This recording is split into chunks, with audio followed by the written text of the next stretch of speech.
Welcome back to हमारे YouTube channel में रूपेश की हिंदी कहानियां में स्वागत है। आप सभी का है, नए हो तो मेरे यूट्यूब चैनल को सब्सक्राइब जरूर करें, धन्यवाद। मरते हुए अभिमन्यु के कान में कर्ण ने क्या कहा था? जब जब महाभारत की बात की जाती है, अभिमन्यु का नाम महान योद्धाओं में अवश्य लिया जाता है। जिस उम्र में आज के युवाओं को ज्ञान नहीं होता, उस उम्र में अभिमन्यु ने महाभारत के अनेकों महारथियों के छक्के छुड़ा दिए थे। लेकिन अंत में भारी पराक्रम दिखाने के बावजूद अभिमन्यु वीरगति को प्राप्त हो गए। लेकिन सवाल यह है कि आखिर मरते हुए अभिमन्यु के कान में कर्ण ने क्या कहा था? तो आइए जानते हैं। दोस्तों, ये बात है महाभारत के 13वें दिन की। कौरवों के सेनापति द्रोणाचार्य ने चक्रव्यूह की रचना की। चक्रव्यूह इतना शक्तिशाली होता है कि जो योद्धा एक बार इसमें फंस जाए उसका निकालना लगभग नामुमकिन था। कौरवों की ओर से सब ने मिलकर एक षड्यंत्र बनाया कि वो अर्जुन को इस चक्रव्यूह में फंसाकर चारों तरफ से हमला करेंगे और अगर अर्जुन मारे जाएंगे तो पांडव अपने आप युद्ध हार जाएंगे। लेकिन उस चक्रव्यूह में अर्जुन नहीं फंसे, बल्कि उसमें फंसे खुद उस चक्रव्यूह को भेदने पहुंचे अभिमन्यु। अब भगवान महादेव से मिले खास वरदान के तौर पर जयद्रथ ने चारों पांडवों को चक्रव्यूह के बाहर ही रोक दिया और उस चक्रव्यूह में प्रवेश किया। अभिमन्यु ने, जैसा कि हम सब जानते हैं कि अभिमन्यु ने सुभद्रा के गर्भ में ही चक्रव्यूह के अंदर प्रवेश करना सीख लिया था और उन्होंने इसी का फायदा उठाया और वो चक्रव्यूह में प्रवेश कर गए। उन्होंने न सिर्फ गुरु द्रोणाचार्य बल्कि कृतवर्मा, कृपाचार्य, कर्ण, दुर्योधन सभी को परास्त कर दिया था। चक्रव्यूह में घुसते ही उन्होंने हाहाकार मचा दिया। उन्होंने द्रोणाचार्य के धनुष को काट दिया। देखते ही देखते कर्ण के ऊपर 8, कृतवर्मा के ऊपर 5 और शकुनी को 22 बार बाण मारे।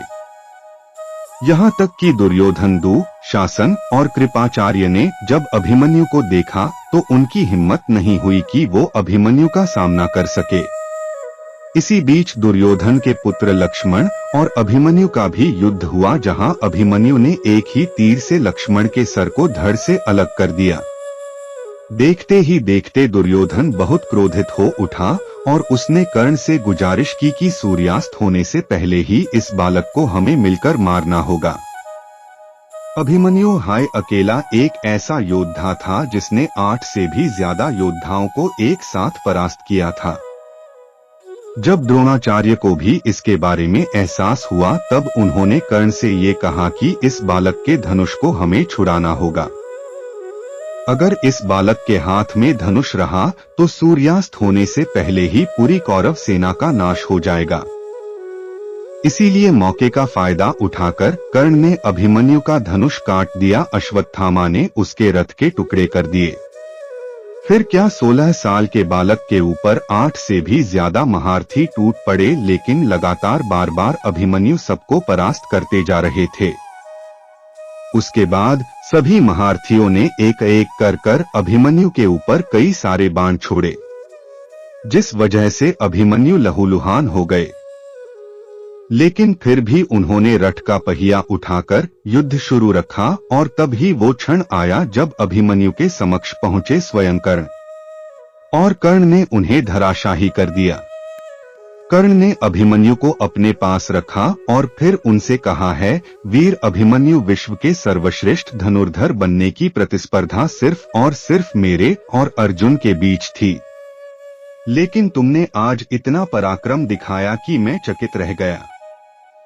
तुमने ये ताज हमसे छीन लिया है। अब दुनिया कहेगी कि इतने सारे महारथियों ने मिलकर एक अकेले बालक का वध कर दिया।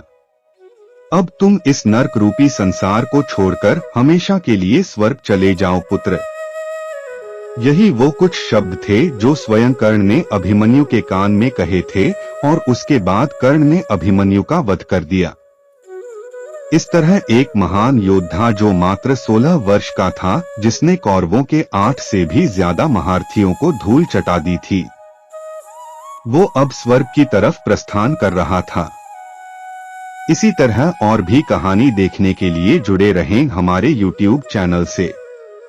अपने विचार हमें कमेंट बॉक्स में जरूर भेजें। वीडियो देखने के लिए कृपया चैनल को सब्सक्राइब करें, वीडियो को लाइक करें, शेयर करें। धन्यवाद।